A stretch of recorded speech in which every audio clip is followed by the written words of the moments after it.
अब आप कल्पना लगाते रहिए। कई लोग कहते हैं भगवान ने दुख दिया है। झूठ कह रहे हैं आप। जो सामग्री जिसके पास है ही नहीं, वो देगा कहां से आपको? भगवान के पास तो केवल आनंद है। जीवन में यदि क्षण मात्र का भी सुख प्राप्त हो रहा है, आनंद, तो भगवत कृपा है। और यदि कष्ट मिल रहा है तो वो हमारे अपने कर्म का परिणाम मिल रहा है, भगवान नहीं दे रहे। सुख के धाम है। गुरुदेव भगवान कहते हैं सीकर तिनके से लेकर त्रैलोक्य तक की सुंदर व्यवस्था करते हैं। अब आप देखिए, हम और आप जी रहे हैं। पीछे जो 2 साल बीता है कोरोना में, हवा के मूल्य का पता चल गया है उसमें, है? पता चला है ना? सिलेंडर के लोग कैसे भागते थे, और वो सिलेंडर भगवान ने हमको आपको फ्री में दे दिया है, तो हमको उसके मोल का पता नहीं चलता। सबके लिए सुबास बनाया, सबको सुपास बनाया है। महाराज, जो सब में रमण करते हैं उनका नाम राम होगा। और आप दर्शन करिए, जो मनुष्य जीवन भर राम जी का नाम नहीं लेता है, भगवान बड़ा जानते हैं कौन है? जो समझ जाए।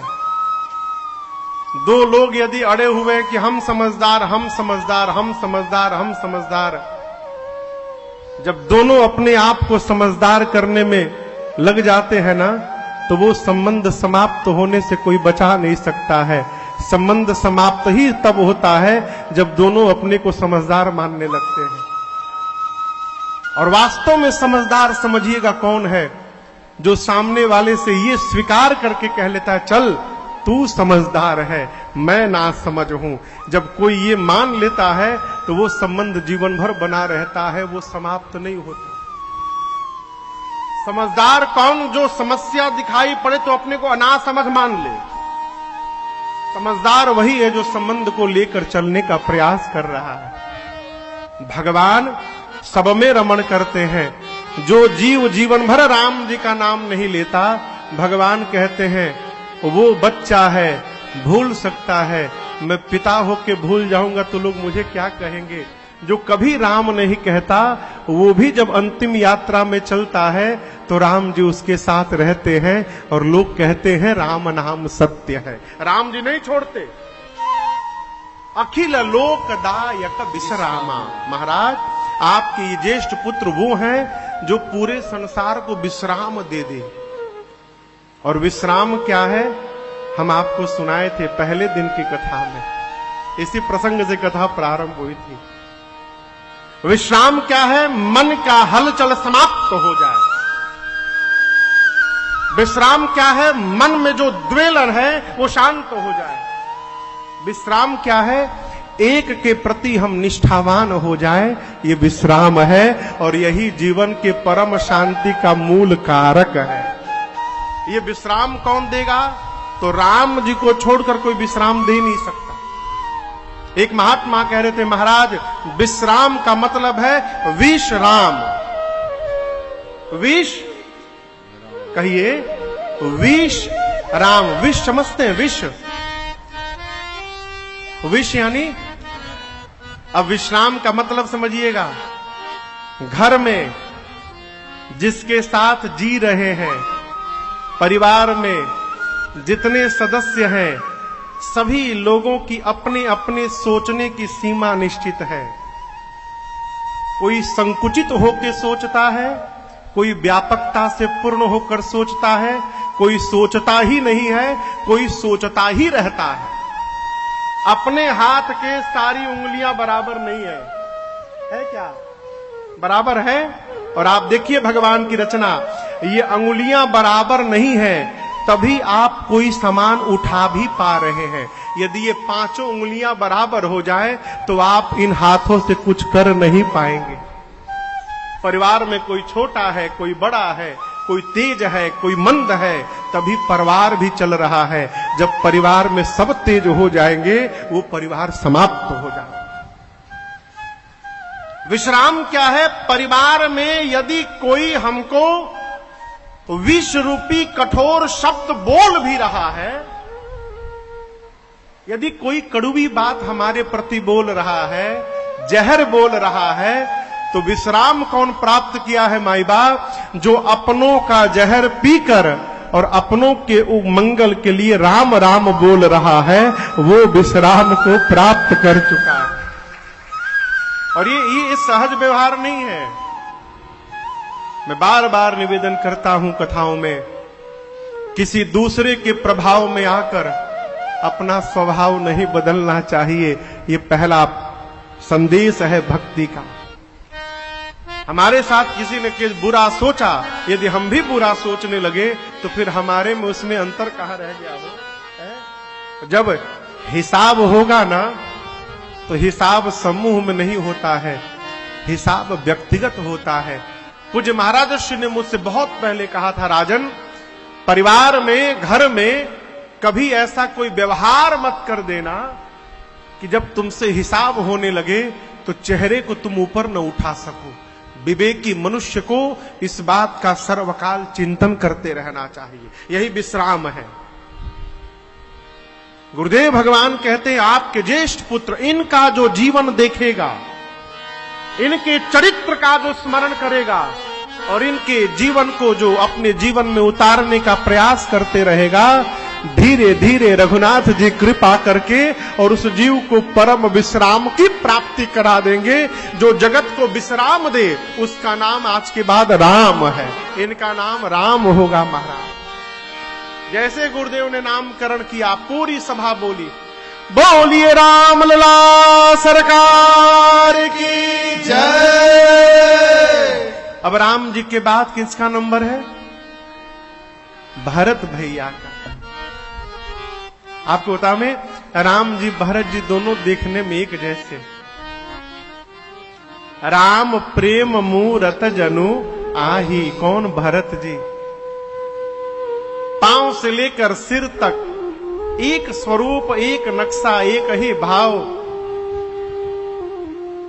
एक बार कौशल्या मैया ने गुरु जी से पूछा, गुरु जी, राम को भरत को दोनों को जब पालने में सुला देती हूं ना, मैं समझ नहीं पाती हूं कि कौन राम है और कौन भरत है। गुरु जी ने कहा, सीधा उपाय है महारानी जी, आप अपने बच्चों की आंखों को देखिएगा। आपके जिस बेटे की आंखें सामने वाले के चेहरे पर टिकी हो, समझिएगा वो आपका राम है। और जिस बेटे की आंखें सामने वाले के श्री चरणों पर टिका हो, समझिएगा आपका भरत है। ये स्वभाव बचपन से है। और ये भरत जी अपनी मां कैकेयी की गोद में नहीं बैठे हैं, भरत जी मां कौशल्या जी की गोद में बैठे हैं।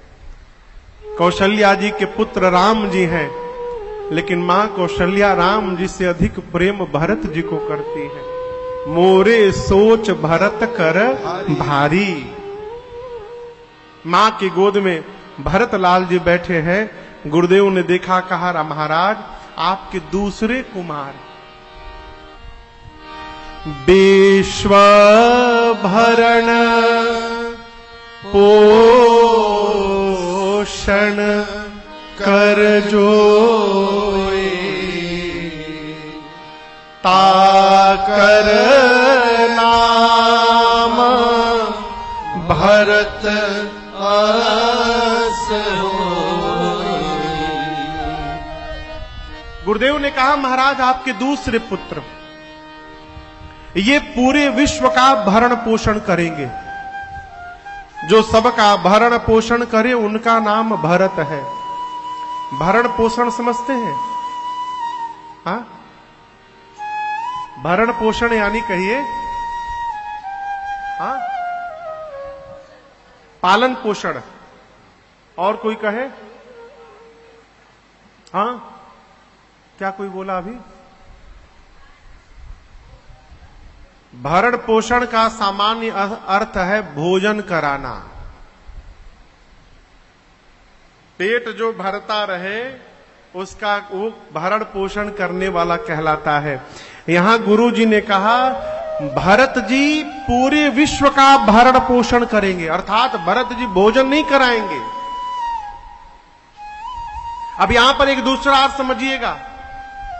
राम जी को ब्रह्म बताया गया, राम ब्रह्म। कई लोग भगवान श्री राम को भगवान श्री विष्णु जी का अवतार मानते हैं, लेकिन हमारे गुरुदेव भगवान श्री चित्रकूट तुलसी पीठाधीश्वर सरकार कहते हैं, बाबू राम जी विष्णु जी के अवतार नहीं है, राम जी ब्रह्म के अवतार है। राम ब्रह्म परमार्थ रूपा, जिस ब्रह्म के इशारे को पाकर ब्रह्मा विष्णु महेश तीनों नाचते हैं, वो पर ब्रह्म है राम जी। राम जी ब्रह्म राम जी बने, शेष नारायण लक्ष्मण जी बने, भगवान श्री विष्णु भरत जी बने। विष्णु भगवान पूरे संसार का पोषण करते हैं। एक दूसरा अर्थ सुना रहा हूं। ब्रह्मा जी जन्म देते हैं, विष्णु जी पालन पोषण करते हैं, शंकर जी संहार करते हैं। विष्णु जी भरत जी के रूप में आए और भगवान का चक्र शत्रुघ्न भैया के रूप में अवतार लिए हैं। ये भगवान के पार्षद बन के आए। तो एक सामान्य अर्थ है, विष्णु जी संसार का भरण पोषण करते हैं, भरत जी के रूप में आए, इसलिए कहा विश्व का भरण पोषण करते हैं। एक सामान्य अर्थ है, इसका विशेष अर्थ समझिए। भरत जी एक बर्तन है, पात्र।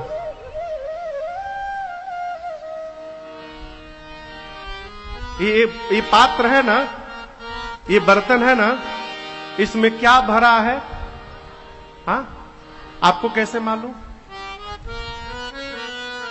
आप तो देखे नहीं है।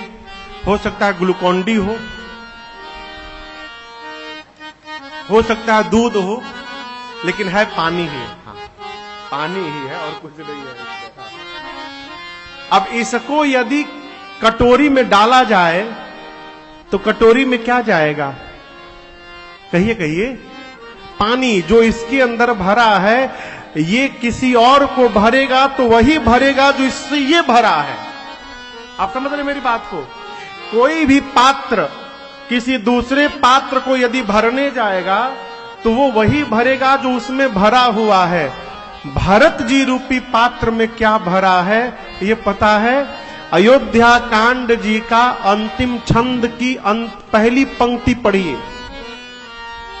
श्री राम प्रेम पीयूष पूरन होत जानमा न भरत को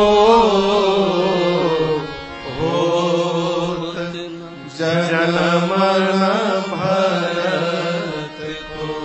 गोस्वामी तुलसीदास जी कहते हैं, श्री राम प्रेम पीयूष पूरण। भरत जी एक पात्र हैं और इस पात्र में क्या भरा है? तो श्री राम प्रेम, पीयूष यानी अमृत, श्री सीताराम जी का प्रेम रूपी अमृत इस भरत जी रूपी पात्र में लबालब भरा हुआ है। अब भरत जी किसी को भरेंगे तो किससे भरेंगे? भगवान के प्रेम से भरत जी भरते रहते हैं। अब विशेष अर्थ पे प्रभु पहुंचिए। शरीर का पोषण भोजन से हो सकता है, लेकिन आत्मा का पोषण केवल और केवल भगवत प्रेम से संभव है। बिना भगवत प्रेम के आत्मा का पोषण होने वाला नहीं।